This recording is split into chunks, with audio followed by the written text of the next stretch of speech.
Hello students, dear students, आज हम लोग रिलेशंस का पार्ट 5 देखेंगे। इससे पहले हम आपको 4 वीडियो इस पर अपलोड कर चुके हैं, जिसको आप देखेंगे तो शायद ये देखना आपके लिए बहुत आसान हो जाएगा, समझना बहुत आसान हो जाएगा। तो आइए आज हम 8वां नंबर रिलेशन को देखें। Anti symmetric relation. Anti symmetric relation क्या होता है, जिसको हम लोग हिंदी में असममित और सममित संबंध भी कह सकते हैं। और सममित संबंध ये एंटी सिमेट्रिक रिलेशन है। If R is any relation on A set A such that AB belongs to R and BA belongs to R implies that A बराबर B, then R is called anti-symmetric relation on the set A। अब यहां इसको anti symmetric समझिए। Anti symmetric से कई बार student ये समझ जाते हैं कि कहीं हो ना हो ऐसा रिलेशन हो जो सिमेट्रिक नहीं हो, उसी को हम एंटी सिमेट्रिक कहेंगे। तो ये सोचना गलत है। जो सिमेट्रिक होगा वह भी एंटी सिमेट्रिक हो सकता है, जो सिमेट्रिक होगा वह एंटी सिमेट्रिक हो सकता है। सो इसलिए ये मत सोचना गलत है कि जो सिमेट्रिक नहीं होगा वही एंटी सिमेट्रिक होगा, ये सोचना आपका गलत होगा। तो आइए, कहता है आर कोई रिलेशन है। यदि जो ही यहां पर हम बोलते हैं कि आर जो है ए पर रिलेशन है, तो ऐसी स्थिति में हम यह कह सकते हैं कि आर सबसेट है ए क्रॉस ए का। और रिलेशन होने के लिए यह कंडीशन तो होना बहुत जरूरी है। जब तक यह कंडीशन सेटिस्फाइड नहीं होगा तब तक ये जो है रिलेशन होगा ही नहीं। तो रिलेशन होने के लिए जरूरी है कि आर ए क्रॉस ए का सबसेट होना चाहिए। और आगे का कंडीशन है कि A B belongs to R and B A belongs to R.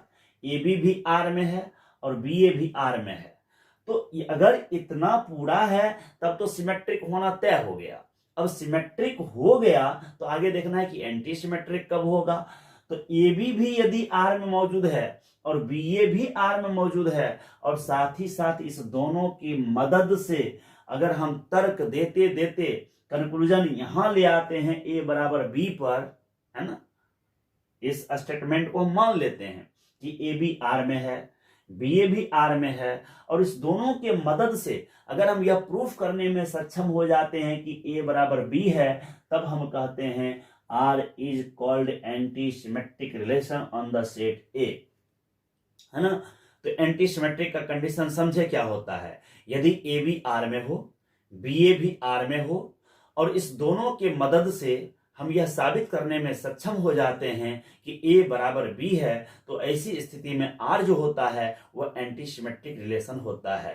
अब एग्जांपल आइए, कहता है if R is any relation on A set of sets, set of sets X ऐसे दे दिए। अब यहां सेट ऑफ सेट्स का मतलब हो गया कि ऐसा सेट जिसका प्रत्येक मेंबर खुद में सेट है। तो कहता है R is any relation on A set of set X, then या इस तरह से लिख दीजिए set of set X such that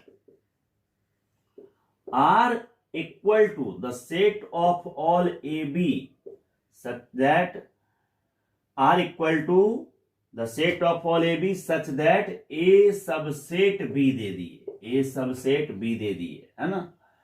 ये हमको आर का डिफिनेशन दे दिया है। आप समझ रहे हैं कि आर एक रूल होता है, तो रूल यहां दे दिया। अब कहता है कि ये ए बी किसका मेंबर है, इस आर का मेंबर है। ए बी किसका मेंबर है, आर का, है ना।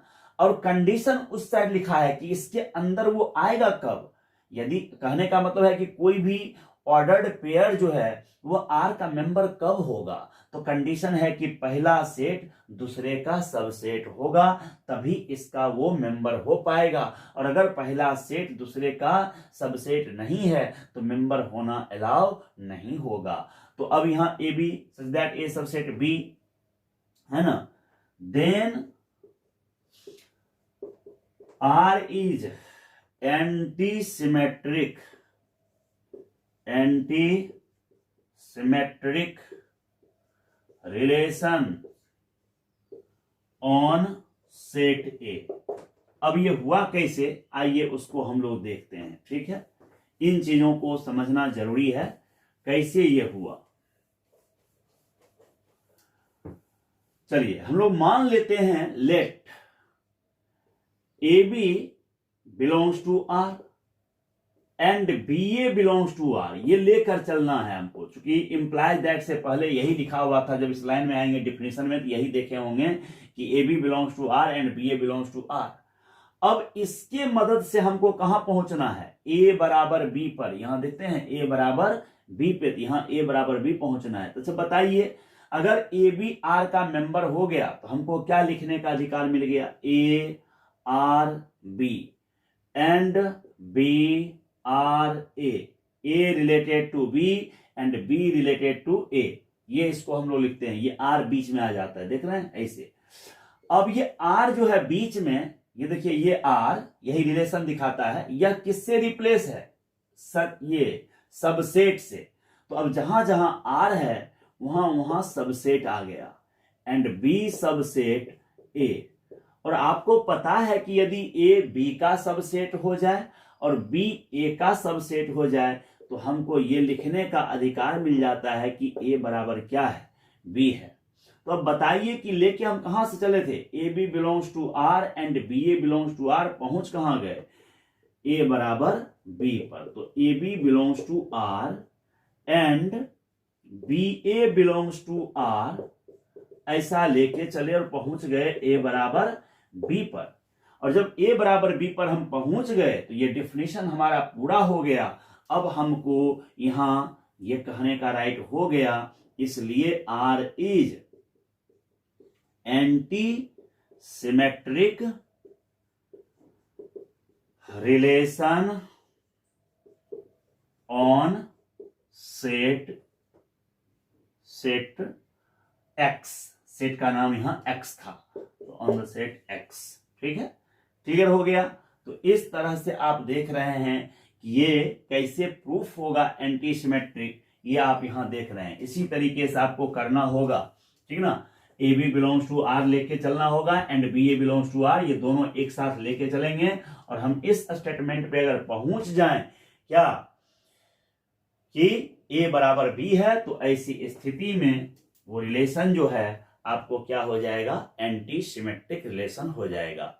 दूसरा एग्जाम्पल अगर आप देखना चाहें तो दूसरा एग्जाम्पल ऐसे देखिए, if R is any relation, ठीक है, एनी रिलेशन ऑन एक्स, अच्छा on the set of real number ले लीजिए, on the set of real number such that, अब आर का डिफिनेशन दे देगा, R equal to the set of all A B such that A is less than और equal to B. अब देखिए वहां था सबसेट, यहां क्या है, लेस देन और इक्वल टू, लेस देन और इक्वल टू है। तो अब यहां जब लेस देन और इक्वल टू हमको दे दिया तो देखिए क्या करना होगा हमको। सबसे पहले रिलेशन एंटी सिमेट्रिक प्रूव करने के लिए यहां हम थोड़ा सा लिख देते हैं, on the set such that this, then R is antisymmetric, R is antisymmetric, anti symmetric relation on the set of real number. कौन सेट लिए थे, यहां देख लीजिए, सेट ऑफ रियल नंबर। चलिए अब हम इसको प्रूफ करते हैं पहले कि कैसे ये एंटी सिमेट्रिक है। तो सबसे पहले हम मान लेते हैं let A B belongs to R, हम मान चुके हैं ये, and B A belongs to R, ये तो लेके चलना पड़ेगा। इंप्लाइज दैट से पहले जो कुछ लिखा होता है डिफिनेशन में जाइए, देखिए इंप्लाइज दैट से पहले कुछ लिखा हुआ है तो पहले उसको लीजिए, और तब देखिए उसको हम, ये जो आर है यहां आ जाएगा, A R B and B R A, ऐसा हो जाएगा, A R B and B R A. लेकिन आर को रिप्लेस किससे करना है, रिलेशन को, ये लेस देन और इक्वल टू, तो लिखिए ए इज लेस देन और equal to B and B is less than और इक्वल टू ए। अब आप गौर करिए, इसमें भी दो स्टेटमेंट है और इसमें भी दो स्टेटमेंट है। इसमें क्या क्या है सो देखिए, ए लेस देन बी और ए इक्वल टू बी, ये बात इस पूरे का मीनिंग है, ये इतना का मतलब ये पूरा है। बीच में यहां एंड लगा देते हैं। फिर देखिए बी लेस देन ए और बी बराबर ए, ये बात हुआ। ये आप देख रहे हैं दोनों सेंटेंस, है ना। अब इस दोनों के बीच में क्या है, एंड।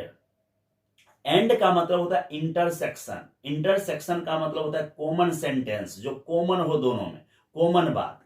इसमें ए लेस देन बी है, इसमें बी लेस देन ए है। क्या ये कॉमन बात है? नहीं है। लेकिन इसमें ए बराबर बी है, इसमें बी बराबर ए, तो ये बात दोनों में है। देख लीजिए ए बराबर बी दोनों में है, तो यहां से जो कॉमन बात है वही हम लिखेंगे, ए बराबर बी, कॉमन। अब आप ही बताइए, A B belongs to R and B A belongs to R से चले थे और कहां पहुंच गए, ए बराबर बी पर। तो सिंस हम लिखेंगे A B belongs to R and B A belongs to R, implies that a बराबर b, implies that a बराबर b, therefore r is anti-symmetric relation on set। कौन सा सेट लिए थे, set of real number. On the set of real number, on the set of real number, ये आपको हो गया, on the set of real number. Clear है? तो आप देख लिए कि कैसे एंटी सिमेट्रिक रिलेशन डिफाइन किया जाता है। अब एंटी सिमेट्रिक रिलेशन के बाद अगला जो हमारा रिलेशन है वह है पार्शियल रिलेशन। पार्शियल रिलेशन क्या होता है, आइए हम उसको देखते हैं। 9 नंबर पार्शियल रिलेशन। नेक्स्ट जो हमारा रिलेशन है वह है पार्शियल रिलेशन। पार्शियल रिलेशन, ठीक है। आइए देखिए पार्शियल रिलेशंस क्या है। ये आपका 9 नंबर हो गया। पार्शियल रिलेशन आंशिक संबंध, इसको आप कह सकते हैं। जिस तरह से इक्विवेलेंस रिलेशन में आप reflexive plus symmetric plus transitive कहते हैं, reflexive plus symmetric plus transitive कहते हैं, ठीक उसी तरह पार्शियल रिलेशन में हम reflexive relation plus anti symmetric relation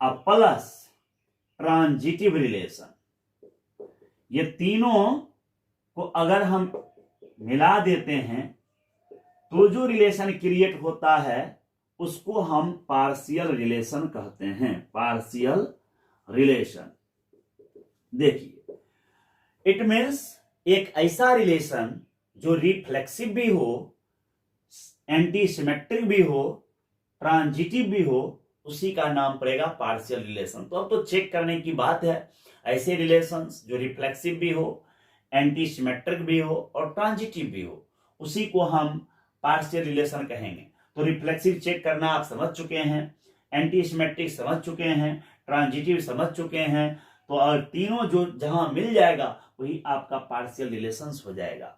इसके बाद एक रिलेशन टोटल ऑर्डर रिलेशंस होता है, लेकिन हम लोगों को उतना पढ़ने का जरूरत नहीं है। इक्विवेलेंस क्लासेस होता है, इन सब चीजों के बारे में हमको अभी स्टडी करने की आवश्यकता नहीं है। आप ग्रेजुएशन में जब जाएंगे तो आप सेट थ्योरी के अंदर इन सब चीजों का स्टडी करेंगे, ठीक है।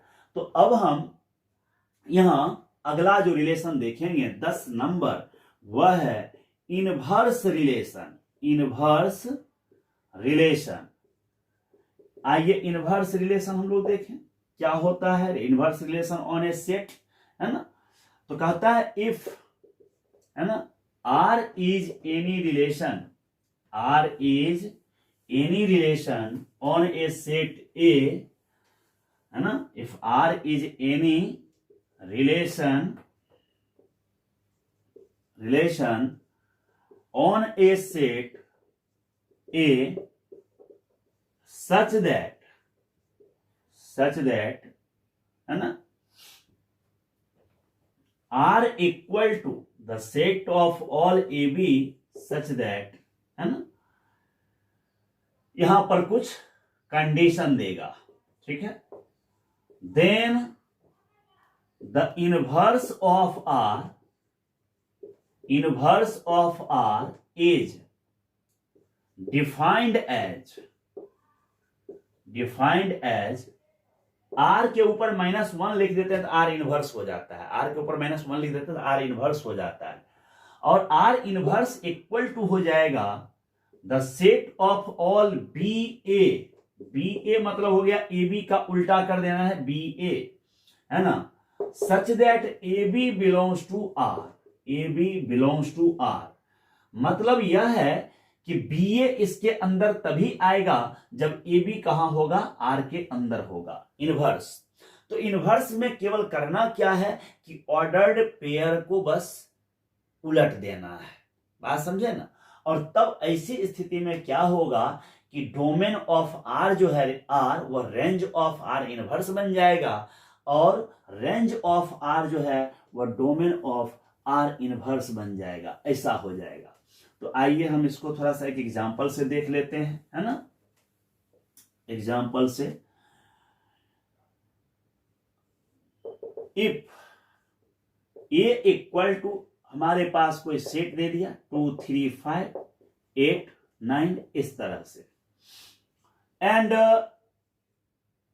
आर इक्वल टू, हमको एक सेट दे दिया ऑर्डर्ड पेयर का, मान लीजिए ये 2 3 दे दिया, 5 8 दे दिया, 3 5 दे दिया, 5 9 दे दिया, ऐसे दे दिया, ठीक है।